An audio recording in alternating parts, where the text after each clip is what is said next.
Salam sejahtera Malaysia, denyut nadi suara rakyat bergema di channel ini. Terima kasih kerana terus bersama-sama di dalam channel ini untuk mendapatkan berita terbaru setiap hari. Bagi anda yang pertama kali berada dalam channel ini, sila pastikan untuk anda menekan butang subscribe, like dan share. Tekan juga tombol notifikasi untuk mendapatkan berita terbaru setiap hari. Denyut nadi suara rakyat bergema di channel ini, berita bermula sebentar lagi. Salam sejahtera Malaysia, denyut nadi suara rakyat bergema di channel ini. Berita terkini daripada harapandaily.com 9 Februari 2024. Pihak cabar undang-undang negeri tidak menentang Allah, kata Tengku Maimun. Berita penuh. Ketua Hakim Negara Tengku Maimun Tuan Mat menegaskan mana-mana pihak yang mencabar undang-undang dibuat Badan Perundangan Negeri tidak boleh dituduh sebagai menentang Allah kerana undang-undang yang dicabar itu bukan ditetapkan oleh Tuhan. Tengku Maimun berkata demikian dalam ringkasan penghakimannya ketika membuat keputusan mengisytiharkan 16 kesalahan syariah dalam enactment Kanun Jenayah Syariah _1 Kelantan 2019 adalah terbatal dan tidak sah. Jika ada pihak yang mencabar undang-undang yang dibuat oleh Badan Perundangan Negeri yang dilaksanakan oleh Mahkamah Syariah atas alasan kerajaan negeri tidak mempunyai kuasa untuk membuat undang-undang tertentu, dan jika Mahkamah Sivil membenarkan cabaran tersebut, pihak yang mencabar dan Mahkamah Sivil tidak boleh dikatakan menentang Allah, katanya. Tambahnya lagi, kerana undang-undang yang dicabar itu bukan yang ditentukan atau ditetapkan oleh Allah, tetapi oleh Badan Perundangan Negeri, katanya.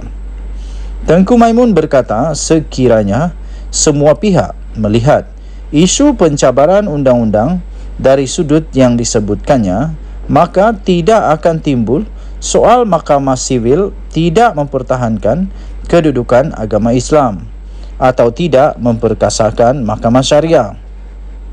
Beliau turut menegaskan apa yang dicabar dalam petisyen membabitkan Nick Elin Zurina terhadap Kerajaan Kelantan bukanlah mengenai kedudukan undang-undang syariah di Malaysia.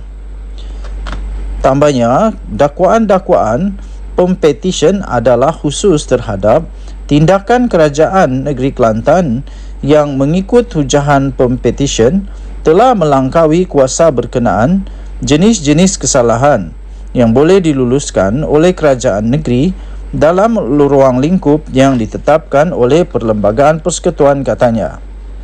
Tengku Maimun menambah, Mahkamah Syariah atau Undang-Undang Islam di Malaysia tidak akan pernah berkubur dan diletakkan batu nisan seperti yang didakwa oleh Peguam Yusfarizal Yusof.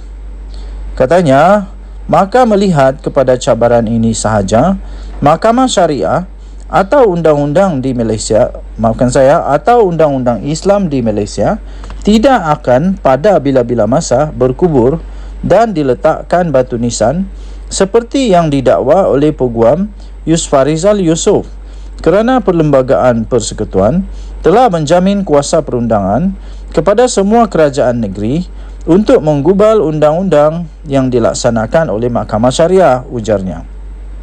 Terdahulu, Tengku Maimun dalam penghakiman panel hari ini berkata, Mahkamah membenarkan petisyen difailkan Nick Elin Zurina dan Tengku Yasmin Natasha Tengku Abdul Rahman kerana DUN membuat undang-undang yang ia tidak mempunyai kuasa untuk membuatnya. Sebelum ini, kedua-dua pempetisyen memohon Mahkamah Persekutuan membatalkan 18 kesalahan syariah dalam enactment Kelantan atas alasan Dewan Undangan Negeri DUN terbabit bertindak melangkaui bidang kuasanya. Denyut nadi suara rakyat bergema di channel ini. Jangan lupa tekan butang subscribe, like dan share. Malaysia kita punya, cintai Malaysia, kita jaga kita. Bye-bye. Salam sejahtera Malaysia, denyut nadi suara rakyat bergema di channel ini. Tuan-tuan dan puan-puan yang dihormati sekalian, keluar saja keputusan tentang bagaimana cara Najib Razak diampuni, yaitu bukan pengampunan penuh tapi hanya dapat diskaun.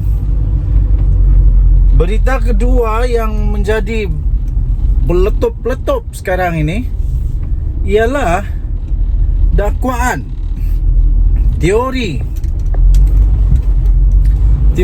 yang menyatakan bahawa ada satu gerakan yang dikatakan sedang berusaha untuk menggulingkan Presiden UMNO. Banyak masalah sekarang ini. Pening kepala dia sekarang ini. Bukan dia yang bermasalah, tapi UMNO yang bermasalah. Siapa lagi kalau bukan Dr. Ahmad Zahid Hamidi. Sehingga banyaklah yang menafikan. Tapi ingat sekali lagi, negara Malaysia ni politik dia selalu bermula dengan kabar angin. Bermula dengan kabar angin dinafikan. Bermula dengan kabar angin dinafikan. Last kabar angin menjadi ribut taufan, betul-betul jadi kenyataan. Banyak sudah buktilah.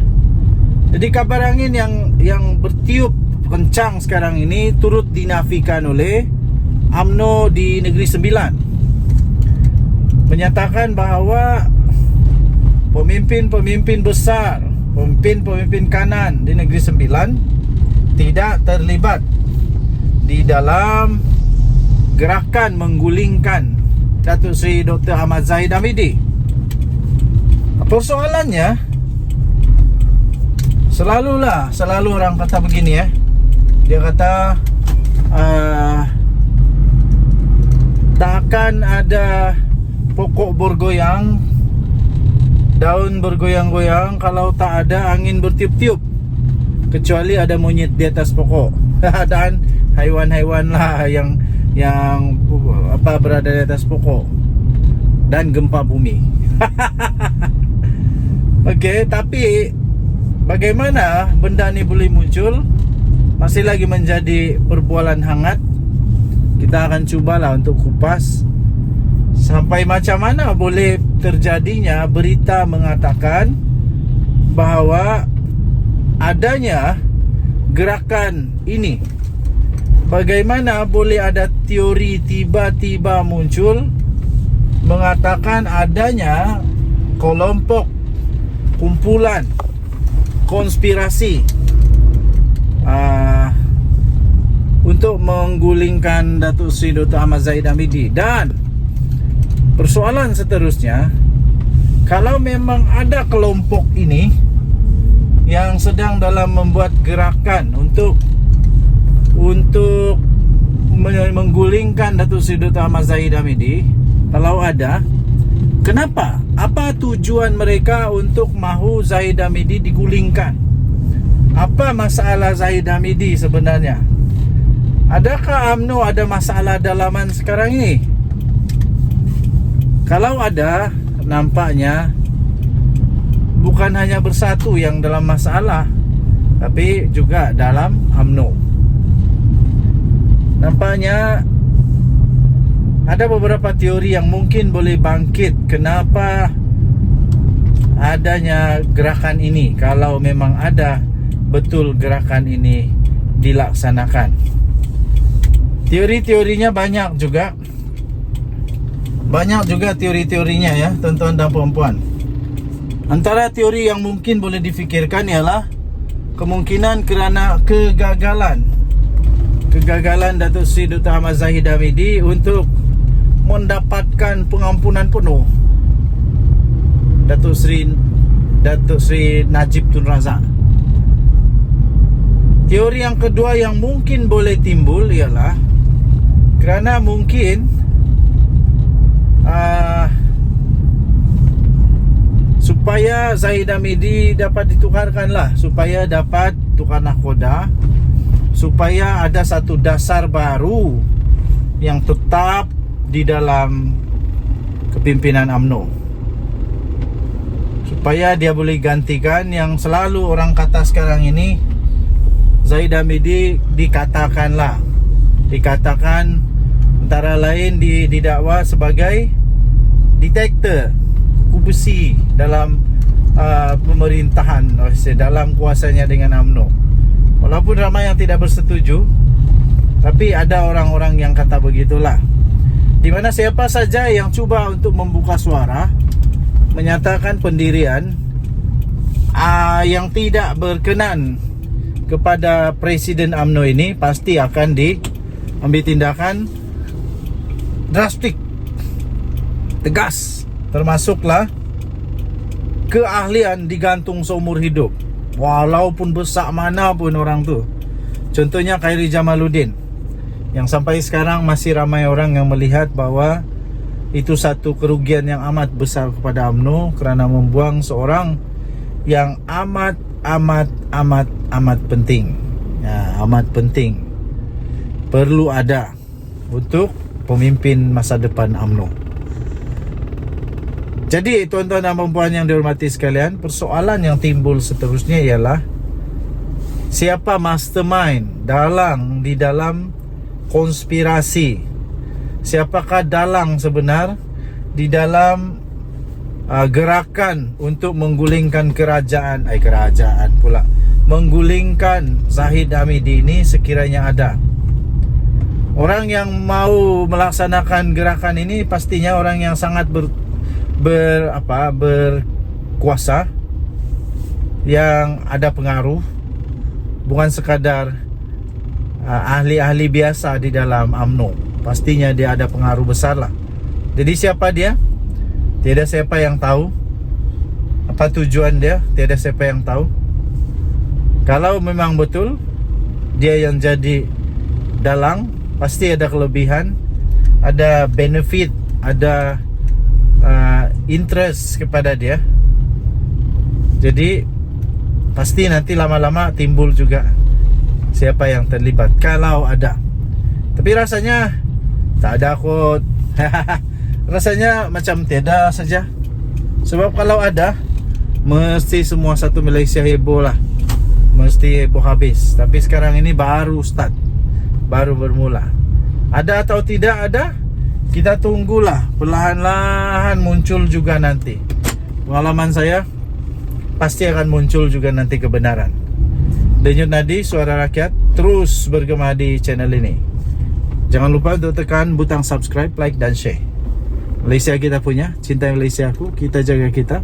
Jalan-jalan dulu di Bandar KK. Cari makan dulu, makan tengah hari. Kita jumpa lagi, bye-bye.